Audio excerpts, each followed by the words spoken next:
Hello guys, welcome back to my channel. तो I hope आप सब ठीक होंगे। माय यूट्यूब फैमिली अल्हम्दुलिल्लाह मैं भी ठीक हूँ। जैसे कि आप देख रहे हैं, आज मैंने अपना व्लॉग स्टार्ट किया है दोपहर के लंच में। तो दोपहर के लंच में मैंने कहा आज क्या पकाऊँ, इतने दिन हो गए हैं चिकन नहीं बनाई। तो मैंने कहा चलो आज बनाते हैं चिकन का कौरमा। और चिकन का कौरमा बहुत अच्छा होता है। और यहाँ पर मैं चिकन धो रही थी, आधी से ज़्यादा तो चिकन ख़राब निकल गई। बस चिकन वालों की क्या ही बात है, चिकन आप मंगवाते हो आप इतनी मेहनत से और इतनी गंदी चिकन उठा उठा के दे देते हैं। और हमारे घर वाले तो कुछ ऐसे हैं, गंदी चिकन भी मिलती है तो ले आते हैं, फिर आधी तो फेंकने में जाती है, फिर आधी आप साफ़ करके वॉश करके मैंने रख ली थी। फिर उसके बाद मैंने कहा चलो जल्दी जल्दी करके प्याज कट कर लेती हूँ। फिर यहाँ पे मैंने 3 से 4 प्याज ले लिए। अब उसको जल्दी जल्दी करके मैं कट कर रही हूँ, क्योंकि कौरमे में इतने प्याज नहीं डलते, सिर्फ 3 ही डलते हैं। और फिर यहाँ पे 2 मैंने आलू भी ले लिए थे। मैंने कहा जल्दी जल्दी करके आलू को भी छील लेती हूँ, क्योंकि मैं आलू भी डालती हूँ कौरमे में। अगर आप चाहो तो चिकन का कौरमे में ऐसे ही बना सकते हो चिकन के साथ, लेकिन आलू डालते हो तो फिर अच्छा लगता है। फिर यहाँ पे मैंने चिकन भी वॉश कर ली थी, दही थी, गोल वाली मिर्चें थी, तेज़ पत्ता, खोपरा, और वहाँ पे मिर्चों का डब्बा, हल्दी का, सब मैंने इंग्रेडिएंट काट कर रख दी थी। फिर वहाँ पे मेरा किचन भी अल्हम्दुलिल्लाह साफ़ सुथरा हो चुका था। फिर यहाँ पे मैंने कौरमे कौरमे का पैकेट भी निकाल लिया था। मैंने कहा चलो ये भी इसमें डालूंगी, क्योंकि कौरमे का पैकेट आप डालते हो तो बहुत ही अच्छा बनता है और बहुत जायके वाला। और यहाँ पर मैंने तेल ऑयल गर्म करने के लिए रख लिया था। फिर मैंने इसमें प्याज ऐड कर दी। अब प्याज को अच्छी तरीके से मैं भून लूँगी। जब प्याज को भूनने के बाद जब ब्राउन हो जाएगी, फिर सिंपल सा मैं प्याज इसके अंदर से निकाल लूँगी। प्याज निकालने के बाद बस फिर चिकन डाल के और जो भी इंग्रेडिएंट हैं वो मैं उसके अंदर डाल दूँगी।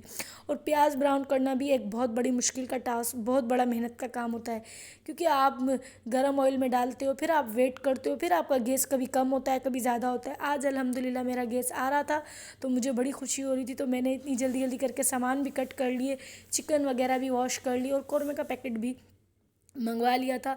फिर यहाँ पे जल्दी से मैंने चिकन का टाइम हो चुका था, मैंने जल्दी से चिकन डाल दी। और स्पीड मैंने इस वजह से लगाई है, अब मैंने कहा जल्दी से इसमें चिकन डाल देती हूँ, क्योंकि ऑयल बहुत गर्म है।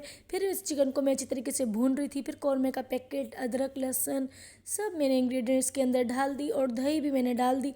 अब इसको अच्छी तरीके से मैं भून लूँगी, क्योंकि दही अगर आप डालते हो तो फिर आप लो फ्लेम पे पकाओ, बिल्कुल हाई फ्लेम नहीं करते, फिर दही ख़राब हो जाती है, फिर आपके कौरमा अच्छा नहीं बनता। फिर यहाँ पे थोड़ी सी मैंने पिसी हुई मिर्ची भी डाल दूँगी, थोड़ी सी हल्दी भी डाल दूँगी। और फिर वहाँ पर मैंने ब्राउन प्याज और पिसा हुआ खोपरा भी रख लिया था, उसको छिलके से कूट लूँगी। और यहाँ पे गोल वाली मिर्ची और तेज़ पत्ते भी मैंने डाल दिए थे, क्योंकि इससे भी कौरमा बहुत अच्छा बनता है और बहुत खुशबूदार बनता है। क्योंकि मैं तो इसी तरीके से कौरमा बनाती हूँ, क्योंकि मैंने इसी तरीके से कौरमा सीखा है। और आप अलग तरीके से भी बना सकते हो, हर किसी का अपना तरीका होता है। फिर यहाँ पर मैंने नमक भी ऐड कर लिए और अल्हम्दुलिल्लाह आलू भी मैंने वॉश कर लिए थे। आलूओं को मैंने कटोरी में अच्छी तरीके से डाल लिया था। मैंने कहा अच्छी तरीके से आलू जो है साफ़ सुथरे ही अच्छे लगते हैं। तो फिर यहाँ पे मैं आहिस्ते आहिस्ते चमचे को मिला रही थी, अच्छी तरीके से इसको भून रही थी, क्योंकि जितना आप चिकन को भूनते हो उतनी आपकी चिकन अच्छी और मज़ेदार बनती है। फिर यहाँ पे मेरे ब्राउन प्याज भी पड़े हुए थे, पिसा हुआ खोपरा, और वहाँ पे थोड़ा नमक भी पड़ा हुआ था। और किचन को थोड़ा सा इग्नोर मारना, कि ज़ाहिर बात है जब आप कुछ खाना बनाते हो तो फिर किचन में इसी तरीके से गंद हो जाता है और किचन पूरा फैल जाता है। तो फिर आप खाना बनाने के बाद ही आप सफाई करते हो। तो फिर यहाँ पे मैंने आलू भी इसमें डाल दिए थे। अब आलू डालने के बाद इसको 10 से 15 मिनट तक अच्छी तरीके से मैं भून लूँगी। भूनने के बाद बस थोड़ा सा इसमें पानी डालकर इसको हल्की लो फ्लेम पे रख दूँगी, क्योंकि आलू गल जाए। अगर चिकन तो आपका ऑलरेडी गल जाता है, क्योंकि चिकन गलने में तो 10 से 15-20 मिनट लग जाते हैं, लेकिन आलू गलने में बहुत टाइम लगता है, क्योंकि आलू मैंने काटे ही छोटे छोटे थे। पर मैंने कहा फिर अच्छी तरीके से गल जाए। फिर यहाँ पे मैंने सालन तो रख लिया था दम पर। फिर मैंने कहा चलो जल्दी जल्दी करके आटा गूँथती हूँ, क्योंकि फिर आटा भी गूँधना था आज मुझे और फिर रोटी भी बनानी थी। आटा मैंने आज नहीं गूँधा था, मैंने कहा चलो आटा भी गूँधती हूँ, क्योंकि आटा था नहीं घर में, ख़त्म हो चुका था। फिर घर के मेरा बाबा गया था ग्रोसरी करने, अम्मी वाले, तो फिर ग्रोसरी कर कर आए। तो फिर मैंने कहा चलो अब आटा भी जल्दी जल्दी करके मैं गूँध लेती हूँ। तो फिर यहाँ पे मैं जल्दी जल्दी करके आटा गूँध रही थी। और वहाँ पे मैंने बर्तन वर्तन भी वॉश कर लिए थे। चिकन में सॉरी, किचन में थोड़े बहुत बर्तन थे, मेरे मुंह से पता नहीं क्या निकल गया। किचन में थोड़े बहुत बर्तन थे, तो मैंने जल्दी से किचन भी साफ़ कर लिया। और फिर यहाँ पे फिर मैंने ढक्कन हटा के देखा। यहाँ पे मैंने ढक्कन हटाकर देखा तो मेरे फाइनली थोड़े बहुत आलू गल चुके थे। फिर थोड़े आलू गले थे, आधे गल चुके थे, आधे नहीं गले थे। फिर मैंने कहा इसको चलो अच्छी तरीके से थोड़ा सा ढक्कन लगा देती हूँ, अच्छी तरीके से आलू और भी गल जाए। और फिर आलू गलते हैं तो फिर आपका सालन रेडी होता है। फिर वहाँ पे मैंने नमक भी रखा हुआ था और ये पिसा हुआ खोपरा और ये जो है ब्राउन प्याज अब मैं इसमें डाल दूँगी, क्योंकि थोड़े से तो आलू गल चुके थे। और फिर इसको बिल्कुल दम पर रख दूँगी, क्योंकि दम पे रखने के बाद फिर ये है कि आपका कौरमा अच्छी तरीके से गाढ़ा हो जाता है और फिर आपका कौरमा इतना मज़ेदार बनता है, बहुत यमी। और हाँ, मैं ऐसे तारीफ़ नहीं करी, कौरमा मेरा बहुत अच्छा बना था, सबको बहुत पसंद आया था। ऐसे लग रहा था कोई बाहर से रेस्टोरेंट से मंगा कर खाया हो। और देग वाला कौरमा बनाती हूँ, ये मैं सीखी हूँ। और बीफ का कौरमा भी मैं बहुत अच्छा बनाती हूँ, चिकन का भी मैं बहुत अच्छा बनाती हूँ। हाँ, पहले तो मुझे कुछ भी नहीं आता था, और जब आप पर ज़िम्मेदारी आती है तो फिर आपके घर के सारे काम काज आपको आ जाते हैं, जो अल्हम्दुलिल्लाह मेरे साथ भी यही था। पहले तो मैं किचन में जाने से ही इतना डरती थी, और अब तो मैं सारा काम कर लेती हूँ। और वहाँ पे मेरा कौरमा भी बनकर रेडी था, और यहाँ पे मैंने पेड़े बना कर रख लिए थे। मैंने कहा जल्दी जल्दी करके पेड़े बना लेती हूँ, क्योंकि आज मुझे बहुत ज़्यादा रोटी बनानी थी। और वहाँ पर फिर मेरा गैस भी अच्छा आ रहा था, तो फिर जल्दी जल्दी करके एक रोटी मैंने तवे पे डाल दी थी, दूसरी मैंने बेल ली थी, तीसरी भी मेरी वेटिंग में थी। मैंने कहा चलो जल्दी जल्दी करके आज रोटी बना लेती हूँ। रोटी बनाने के बाद सालन मेरा बना हुआ था। फिर फाइनली सबको जल्दी जल्दी करके खाना दे दूँगी। खाना देने के बाद बस फिर मेरा वही काम होता है कि बस फिर बर्तन वॉश करने पड़ते हैं। फिर बर्तन वॉश करने के बाद सारा किचन अच्छी तरीके से मैं धो लेती हूँ। पूरे किचन की साफ़ सफाई हो जाती है, तो फिर मुझे सुकून मिलता है। फिर मैं कहती हूँ कि बस अब मैं हैप्पी हूँ, और अब मुझे कोई भी काम नहीं है।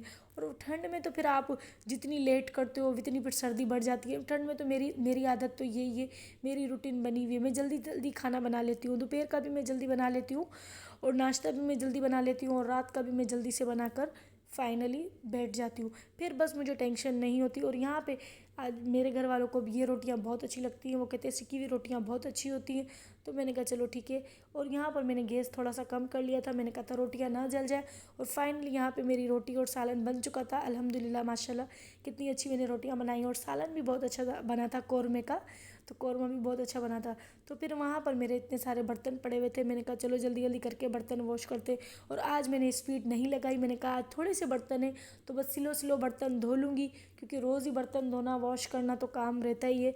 और आप खाना खा लेते हो, फिर बस आपको एक ही टेंशन होती है कि बस बर्तन धो, और किचन को अच्छी तरीके से धोकर किचन को डीप क्लीन करके फिर बस मेरा काम ख़त्म हो जाता है किचन में से। फिर बस होता है थोड़ा सा झाड़ू पोछा, फिर थोड़ी बहुत डस्टिंग होती है, फिर मैं वो भी कर लेती हूँ। फिर मुझे इतना सुकून मिलता है, मैं कहती हूँ बस अब कोई काम नहीं है और टेंशन फ्री हूँ। तो फिर यहाँ पर जल्दी जल्दी करके मेरी आदतें में जो आटे वाला थाल है, ये भी मैं अल्हम्दुलिल्लाह रोज़ वॉश करती हूँ। क्योंकि आटे वाला जो थाल है आप उसको रोज़ वॉश किया करो, क्योंकि वो रोज़ वॉश करने से आपके घर में रोज़ी आती है। तो इसलिए मैं तो रोज़ ही वॉश करती हूँ, मेरी शुरू से आदत है। मेरी अम्मी कहती है रोज़ वॉश करा करो, तो फिर मैं तो हर एक चीज़ को धोकर साफ़ सुथरा कर कर ही मैं रखती हूँ। और मेरी आदत तो ऐसी हो चुकी है, धुले हुए बर्तन होते हैं, धुले हुए गिलास भी होते हैं, वो भी फिर अच्छी तरीके से मैं दोबारा धो लेती हूँ। मैं कहती हूँ बस हर चीज़ साफ़ सुथरी हो। तो बस यही मेरा आज मेरे पूरे दिन की रूटीन आपसे शेयर करती हूँ। तो बस आई होप आपको मेरा व्लॉग पसंद आया होगा। तो प्लीज़ मेरे चैनल को सब्सक्राइब करें, लाइक करें, शेयर करें, कमेंट करें, और प्लीज़ प्लीज़ आपसे यही रिक्वेस्ट है, प्लीज़ मेरा व्लॉग फुल वॉच किया करो। मैं इतनी मेहनत करती हूँ व्लॉग में। तो आई होप आपको मेरा छोटा सा व्लॉग पसंद आया होगा। तो मिलते हैं नेक्स्ट वीडियो में, तब तक के लिए अल्लाह हाफिज़, बाय। और बस यहाँ पे फाइनली मेरे बर्तन धुल चुके थे, तो यहाँ पर मैंने कहा चलो अच्छी तरीके से सिंक को भी धो लेती हूँ, क्योंकि सिंक भी आप साफ़ सुथरी रखते हो तो फिर इसमें आप चिकन वगैरह धोते हो। तो मिलते हैं नेक्स्ट वीडियो में, तब तक के लिए अल्लाह।